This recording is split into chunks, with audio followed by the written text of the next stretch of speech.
Good evening. हाँ, good evening students. आज हम एक और वीडियो के साथ, इससे पहले वीडियो में हमने आपको बताया है प्रेजेंट टेंस के बारे में। प्रेजेंट टेंस की चारों फॉर्म, जैसे present indefinite, present continuous, present perfect, present perfect continuous, एक ही वीडियो में बताया। यानी इसको आप कह सकते हैं एक झलक में, मतलब एट अ ग्लैंस, पूरा टेंस एक साथ। वैसे अलग अलग पढ़ेंगे तो एक ही टेंस बहुत बड़ा हो जाता है, तो हमने थोड़ा सा संक्षिप्त में पूरा टेंस को लिया है। तो जिस प्रकार उन्होंने प्रेजेंट टेंस किया है, ऐसे ही पास्ट टेंस। ठीक है, तो पास्ट टेंस की पहली फर्स्ट फॉर्म जो चार अवस्थाएँ होती है, past indefinite, past continuous, past perfect continuous tense. यानी भूत अनिश्चित काल, भूत अपूर्ण काल, भूत पूर्ण काल, भूत पूर्ण अपूर्ण काल।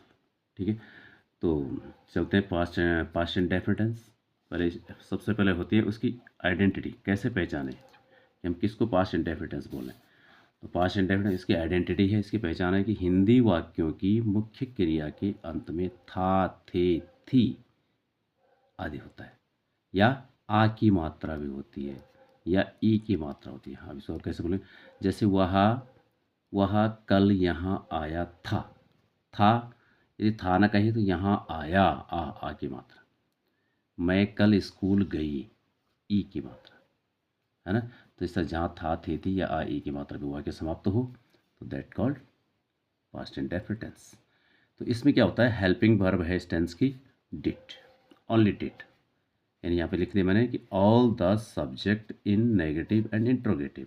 यानी जब क्या होगा, नेगेटिव और इंट्रोगेटिव सेंटेंसेस में डिड लगता है, और जो अफर्मेटिव सेंटेंस हम बनाते हैं तो अफर्मेटिव सेंटेंस में कोई सहायक क्रिया नहीं होती है।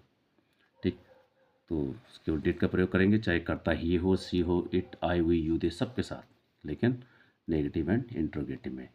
और अफर्मेटिव में कोई सहायक क्रिया नहीं लगती है। तो अब देखो मेन वर्ब की कौन से, देखो तो मेन वर्ब में जब बताया था कि second form in affirmative sentence, यानी जो स्वीकारात्मक वाक्य होता है वहाँ पर मेन वर्ब की सेकंड फॉर्म लगती है।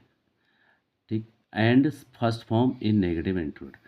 और जहाँ डिड लगता है, यानी इंट्रोगेटिव और नेगेटिव जो सेंटेंस बनाते हैं वहाँ जो है फर्स्ट फॉर्म लगती है। जैसे मैंने लिखा कि आई प्लेड, मैंने खेला, और उसी पे आप लिखेंगे मैंने नहीं खेला, तो आई डिड नॉट प्ले, इस तरह से। ठीक है, तो देखते हैं एग्जाम्पल। देखिए एग्जाम्पल, आई प्लेड हॉकी, मैंने हॉकी खेला। यदि मैं इसी को नेगेटिव बनाता हूँ तो आई डिड नॉट प्ले, तब ई डी हट जाएगा, फर्स्ट फॉर्म रहेगी, I did not play hockey, did I play hockey. ठीक, एक के तीन बना सकते हैं आप।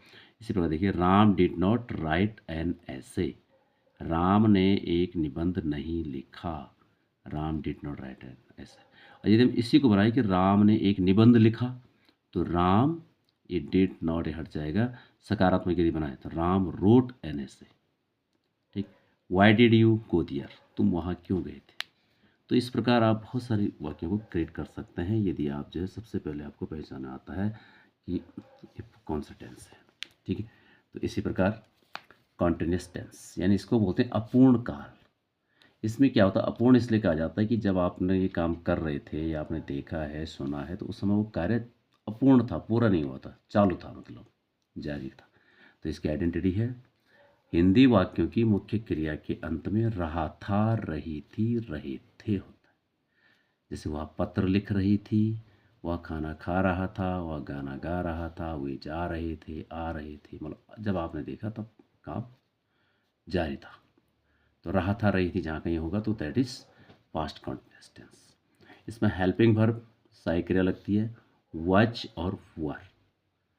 यानी ही यदि कर्ता ही हो, सी हो, इट हो, आई हो, राम, श्याम, यानी सिंगुलर पर्सन कोई भी हो तो उनके साथ हेल्पिंग वर्ब लगती है वच। और यदि कर्ता यू हो, वी, दे, और प्लूरल नाउन कुछ भी हो तो हेल्पिंग वर्ब लगती है वर। ओके, ही सेड के साथ वॉज, यू, दे के साथ वर। वॉज मीन्स था, वर मीन्स थे। अच्छा, और इसमें मेन वर्ब जो है सबके साथ, all the subject, all subject, चाहे कुछ भी हो, सबके साथ जो है मेन वर्ब आईएनजी फॉर्म लगेगी। ओके, तो जैसे आई वॉज रनिंग फास्ट, मैं तेज दौड़ रहा था, तो ये तो बहुत सरल होता है नकारात्मक बनाना। जो वज और वर होता है उसके बाद नॉट लगा दो, वही नेगेटिव बन जाएगा।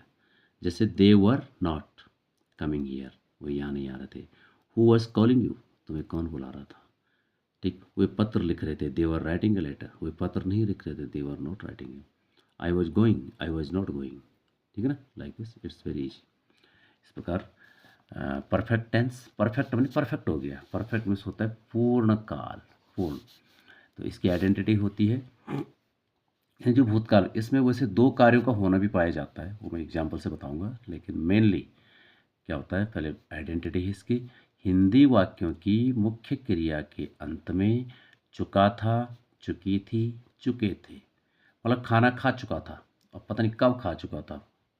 ठीक, वे जा चुके थे, कब जा चुके थे कोई पता नहीं, बहुत पुरानी बात है, मतलब परफेक्ट हो चुका काम कब का। अब इसमें हेल्पिंग वर्ब लगती है हैड, ऑल द सब्जेक्ट, सभी के साथ, चाहे सब्जेक्ट ही हो, सी हो, इट हो, I, we, you, they, noun pronoun जो भी हो, मतलब सबके साथ हैड का प्रयोग करेंगे। ओके, और मेन वर्ब की थर्ड फॉर्म का प्रयोग करेंगे। और उसके बाद वाक्य देखिए, सबसे पहले हम जानते हैं जब हम पॉजिटिव वर्ड बनाते हैं यानी अफर्मेटिव बनाते हैं तो सबसे पहले करता, उसके बाद हेल्पिंग वर्ब, जैसे दे हैड, इसके बाद main verb eaten third form, they had eaten, इसके बाद ऑब्जेक्ट द फूड, वे खाना खा चुके थे, दे हैड इटन द फूड, है ना। She had completed her homework, वह अपना काम पूरा कर चुकी थी। देखो, सी हैड कंप्लीटेड, वह कर चुकी थी, पूरा कर चुकी थी हर होमवर्क अपना गृह कार्य।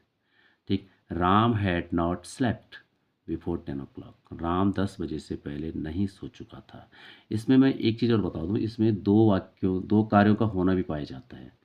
जैसे they had eaten the food before I came, जो दूसरा वाक्य होता है उसमें सेकंड फॉर्म आती है, यानी मेरे आने से पहले वे खाना खा चुके थे।